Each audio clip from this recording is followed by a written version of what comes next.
let's just put it this way. This book needs to be on your shelf as a guitar geek. These books need to be on your shelf. And the books that I'm referring to are ones that I initially purchased because I was like, cool, I'm going to get these books and I'm going to have them for when questions arise about certain guitars. Martin guitars, of course. The books I'm referring to, I got to get them. Got to go to the basement here. The books I'm referring to are the Martin Guitars History Book, as well as the Martin Guitars Technical Reference.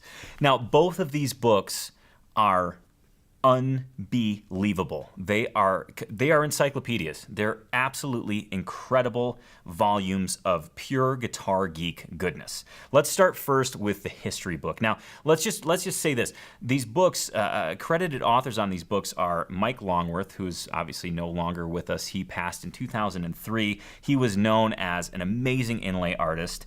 He was kind of leading the charge of bringing back the D45, and he was also a Martin historian. So we've got that knowledge in there. We've got Dick Boak, retired Martin artist relations coordinator, kind of helping develop artist models, but also museum curator. And we've got Richard Johnston, who I actually featured when I talked about Griffin Strings in a past Acoustic Tuesday episode, who is a guitar geek supreme. He's even called into the PBS show Antiques Roadshow when they have a question. So those are the three responsible for the knowledge held within these books. Now, the history book's amazing because it's broken down in kind of eras of Martin, starting all the way back from when Christian Frederick Martin Sr. moved over and started in New York, then moved to Pennsylvania, and then the chapters go on with each subsequent Martin, and they're kind of heading up the Martin Guitar Company for their given era. Now, the cool thing is that it's just full of all the coolest pictures, roller coaster rides through history, you know, how they handled financial storms and kind of things like that, what kept the company afloat. And of course, when you get around the 70s and 80s, there's some interesting purchases that were made, like race cars and things like that. But you got to check this book out. Even if you're like, I'm a guitar geek, but I'm not a huge Martin fan, this gives you so much information about the guitar in general. I wouldn't limit it just to Martin. It's more phrased from the Martin perspective. But truly, if you're a Martin geek, then this is absolutely up your alley. Now, the second book, the technical reference, I purchased because, well, I wanted both volumes, right? I can't have one without the other. So I was like, well, I'll get this, and it's probably not going to be very exciting. So I'll just have it on the bookshelf. It'll look neat.